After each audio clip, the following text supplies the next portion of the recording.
Good morning, નમસ્કાર. એક નજર આજની ગુજરાત સમાચારની મુખ્ય હેડલાઇન્સ પર. ચૂંટણી મારી મહત્વાકાંક્ષા નહીં પરંતુ મારું મિશન છે.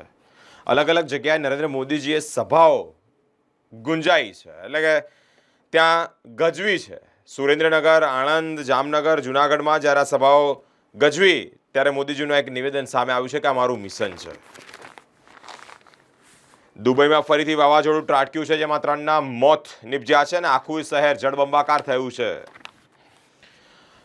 વડોદરા જિલ્લામાં બ્લેક ટ્રેપનું માઇનિંગ સૌથી વધુ છે. રેતીનું ખનન બીજા ક્રમે આવ્યું છે. જીએસટીમાં બોગસ રજીસ્ટ્રેશનને અંકુશમાં લેવા અંગે આજે નિર્ણય લેવાશે. યુકેમાં એક જ રાતમાં 35,000થી વધુ વીજળી ત્રાટકી છે, જેમાં વાવાઝોડાની આગાહી પણ કરવામાં આવી છે. રાહુલ પ્રિયંકાના પોસ્ટર લાગ્યા. અમેઠી અને રાયબરેલીમાં જ ભવ્ય રોડ શો યોજાશે. રાજકારણ, સેક્સ સ્કેન્ડલ અને એમએમએસને ગાઢ સંબંધ છે.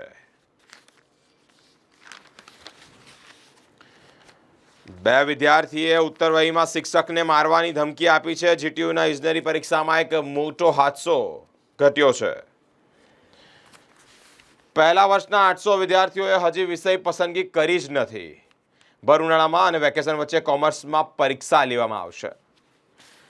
કારેલીબાગની મહિલાને સોનાના 2 અસલ સિક્કા બતાવી 15 કિલો નકલી સિક્કા આપી 41 લાખ પડાવી લેનાર ગેંગના સાગરીતો ઝડપાયા છે. રાજવી પરિવારની શુભેચ્છા મુલાકાત લેતા ડોક્ટર હેમાંગ જોશી લોકસભા ભારતીય જનતા પાર્ટીના ઉમેદવાર છે. જમીન વેચી દીધા બાદ બેંકમાંથી 6 લાખના લોનની છેતરપિંડી આચરવામાં આવી છે. પતિ સાથે રાત્રે ચાલવા નીકળેલી મહિલાના ગળામાંથી ચેનની લૂંટ કરવામાં આવી છે. અનેક મહિલાઓ, વૃદ્ધો ચેતજો. અત્યારે ચેન સ્નેચિંગના કિસ્સાઓ દિન પ્રતિદિન વધી રહ્યા છે. હવે એક નજર દિવ્ય ભાસ્કરની મુખ્ય હેડલાઇન્સ પર. નકલી પોલીસે ગેસ એજન્સીના 2 યુવકનું અપહરણ કરી ₹44,000ની ખંડણી લીધી છે. ડ્રાઇવિંગ ટેસ્ટ રિક્ષાનો લાયસન્સ, ટેમ્પો અને ટ્રેક્ટર ચલાવવાનું અપાય છે. વાહ, જોરદાર કામગીરીને બિરદાવવી જોઈએ. કારણ અહીંયા બેદરકારી જોવા મળી રહી છે. ફૈઝાનને માથાથી નીચેના શરીરે લકવો થઈ ગયો, એટલે કે પેરાલિસિસ થઈ ગયો. 2 પોલીસકર્મી અને પીસીઆર ડ્રાઈવર પકડાયા છે. 12 વર્ષ બાદ 1 રનથી હાર્યું રાજસ્થાન. આઈપીએલ ચાલી રહી છે. Market cap 409 lakh crore. Nifty સાપ્તાહિક 22,700 ઉપર બંધ આપે તો ઝડપી 23,000 થશે. સોનાના નકલી સિક્કા પધરાવી મહિલા સાથે 41 લાખની ઠગાઈ કરનાર 4 વર્ષે ઝડપાયો છે. વડાલીમાં યુવકે કુરિયર મારફતે બોમ્બ મોકલ્યો. ધડાકો થતાં જ પિતા અને પુત્રીના મૃત્યુ નિપજ્યા છે. પતિ દિયર સાથે ચાલવા નીકળેલી મહિલાનો અછોડો 2 યુવકે તોડ્યો છે. ચેન સ્નેચિંગની ઘટના વાઘોડિયા રોડ પર ઘટી છે. તંદુરસ્ત નવજાતને ગંભીર બીમારી બતાવીને રાજકોટના ડોક્ટરે માત્ર 8 મહિનામાં 2.5 કરોડ રૂપિયા પડાવી લીધા. ડોક્ટર તો ભગવાનનું બીજું સ્વરૂપ માનવામાં આવે છે, પરંતુ આ જ ડોક્ટરો આવા કિસ્સાઓને લઈને ક્યાંક ને ક્યાંક ખૂબ કહી શકાય કે બદનામ થઈ રહ્યા છે. દુબઈમાં ફરી ભારે વરસાદ બાદ સંખ્યાબંધ ફ્લાઇટ્સ રદ કરવામાં આવી છે. હવે એક નજર ગુજરાત મિત્રની મુખ્ય હેડલાઇન્સ પર. મુસ્લિમોને અનામત નહીં, ઓબીસીના કોટામાં ઘટાડો નહીં, મોદીજીનું એક નિવેદન સામે આવ્યું છે. યુએઈમાં ફરીથી ગાજવીજ સાથે વરસાદ. ઘણી ફ્લાઇટો રદ થઈ છે અને ત્યાં જે ભારે વરસાદ વરસ્યો છે તેના પછી હવામાન બગડ્યું છે. આખરે 3 પોલીસ કર્મીઓની ધરપકડ. કેવો માર મારવામાં આવ્યો હશે વિચાર તો કરો. નીચેના ભાગે પેરાલિસિસ. મહારાજા સયાજીરાવ યુનિવર્સિટીની લો ફેકલ્ટીમાં કોમર્સની ચાલુ પરીક્ષાએ વીજ પુરવઠો ખોરવાયો છે. આ તો મહારાજા સયાજીરાવ યુનિવર્સિટી જે ભલભલું જોવા મળે. ચૂંટણીના પ્રચાર માટે હવે માત્ર 2 દિવસ બાકી છે. જાહેરનામાનો કડક અમલ થશે. નડિયાદમાં ગટર મુદ્દે ચૂંટણી બહિષ્કારની ચીમકી ઉચ્ચારવામાં આવી છે. કોંગ્રેસના મેનિફેસ્ટો પર મુસ્લિમ લીગની છાપ. મોદીજી કહી રહ્યા છે. નડિયાદ પાલિકામાં કેરોસીન સાથે નગરસેવક પહોંચતા અફડાતફડી સર્જાઈ છે. લુણાવાડાના હાડોદ ગામ પાસે નદીમાં કાર ખાબકતા એકનું મૃત્યુ નીપજ્યું છે.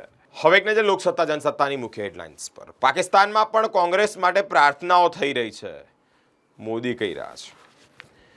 દુબઈમાં ફરી ભયંકર તોફાનો સાથે ધોધમાર વરસાદ, ઓરેન્જ એલર્ટ જાહેર. કેન્દ્ર સરકારે સુપ્રીમ કોર્ટમાં કહ્યું કે સીબીઆઈ પર કેન્દ્રનું કોઈ પણ નિયંત્રણ નથી. એસએસજીમાં રાતોરાત એસી લાગ્યા, પંખા સાફ કરવા, દર્દીઓના બેડ ખાલી કરાવવા. લાગી રહ્યું છે કોઈ મોટા અધિકારી આવી રહ્યા છે અને ચેકિંગ કરશે તો જ આ વસ્તુ શક્ય બને, બાકી દર્દીઓની ચિંતા કોને થાય છે. ચૂંટણીના 5 દિવસ પૂર્વે ભાજપના મધ્યસ્થ કાર્યાલય પર કાગડા ઉડતા જોવા મળ્યા.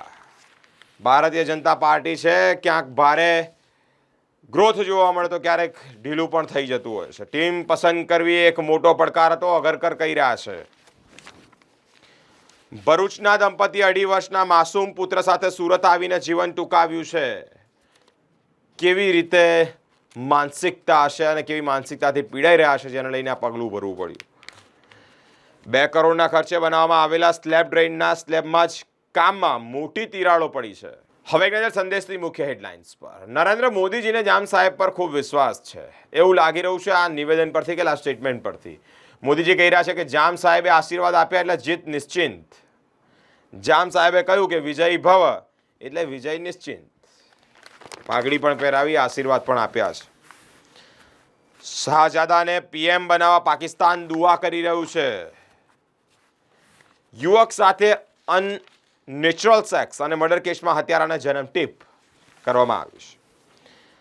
ભારે ગરમી, મે મહિનો અને આ મે મહિનામાં ઉકળાટ. મિત્રો, 2 યુવાનોના મૃત્યુ નિપજ્યા છે. તમામને એક વિનંતી, તમામને એક રિક્વેસ્ટ કે બહાર નીકળતી વેળાએ સેફટી સાથે નીકળો અને તમારું સ્વાસ્થ્યની કાળજી પણ લો.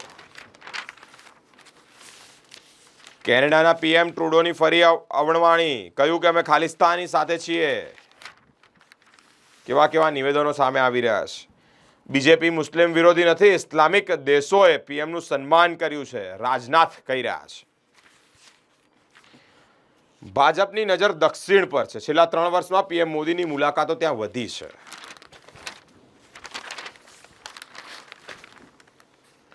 વાઘોડિયા બાદ અનગઢમાં પણ ભાજપના બેનરો ફાડી નાખવામાં આવ્યા છે. ચૂંટણી દરમિયાન ભાજપ કોંગ્રેસ વચ્ચે રાજકારણ ગરમાયું છે. સાવધાન, 370 ફરી લાગુ કરી, સીએએ હટાવવાનો છુપો એજન્ડા. નરેન્દ્ર મોદીજીનું એક નિવેદન સામે આવ્યું છે. ભાજપે આદિવાસી ઓબીસી ક્ષેત્રો સાચવી લીધા, કોંગ્રેસ ડેમેજ કંટ્રોલમાં સલવાણી.